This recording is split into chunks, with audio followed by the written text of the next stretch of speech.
It's Hellraid, but with guns. Well, a shotgun to be exact, but it's a very unique one, judging by this trailer for the final Dying Light Hellraid update. That's right, this is going to be the last update for the Hellraid DLC, and in this video I'm going to take a look at how much has changed and what you're going to need to do to get your hands on this Deathbringer shotgun. If you want to skip straight to the shotgun part, then check out the chapters in the description below the video. So what's new then? Well, a look at the patch notes shows that they've mostly just tweaked things like spawn numbers and damage multipliers for the enemies, etc. to make it a more balanced experience. But there are some pretty significant changes in this update too. Firstly, they've reduced the prices of any Hellraid weapons you've unlocked to use in the main campaign by 50%.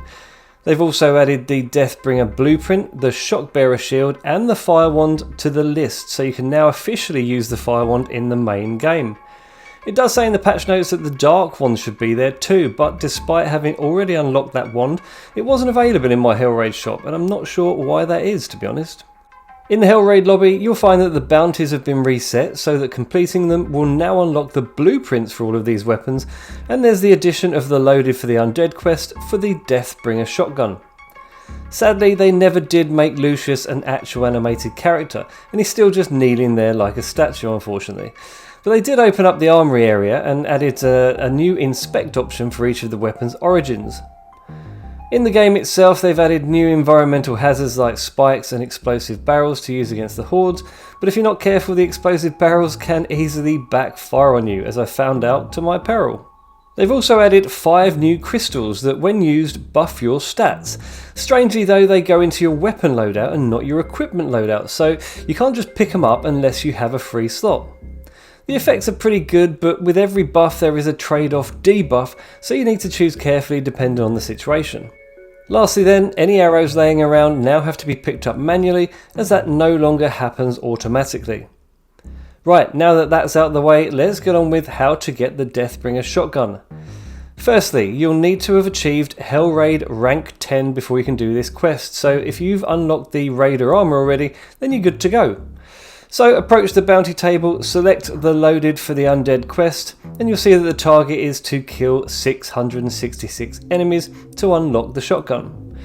Now I know that does sound like a lot of enemies, but it can be done in around 2 raid mode runs, and if you don't waste any time looting everything, then each run can be done in about 30 minutes. A little tip when you get to the Minotaur is to keep him alive until you've killed all of the other enemies, as doing so will spawn a few more waves of them, and therefore you can hit the target sooner. And once the waves finally stop, just climb up out of reach and spam the Minotaur with rusty shivs to finish him off quickly. When you finally complete the bounty, the Deathbringer will go straight into your inventory, and you can see that it's not the most powerful shotgun, but in a swords and sorcery world like this, it's going to seem like Ash's boomstick from the Evil Dead 3. Honestly, this thing makes mincemeat of everything in Hellraid. Even the bigger, more frustrating enemies are done in 1 or 2 shots. You don't even have to worry about running out of shells either, as you have unlimited ammo. It has a very rapid action, so a quick double tap on the trigger will fire both barrels, and the reload speed is pretty quick too, and on top of that, these shells set the enemies on fire, so it's really a ton of fun to use. Yes, this weapon does make a mockery of all of the difficulty tweaks they've just made, and it severely tips the balance in your favour, but I had a great time with it. I was laughing out loud at how easily it cut through the hordes and even took down the Minotaur before he'd barely set foot into the arena. So although it isn't going to give you the purest playthrough experience of Hellraid, it is a very fun way to speed through it. So how good is the Deathbringer in Harran then? Well, firstly you need a shotgun to use as a base weapon, and it does only do about half the damage of my rusty spine when crafted, but with its fire-spitting shells that should more than make up for it.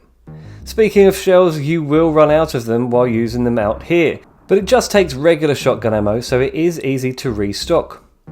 In broad daylight you get a really good look at the horned skull details on the Deathbringer, and the whole design shines much more than in the dingy dungeon environment of Hellraid, and it works just as well out here too.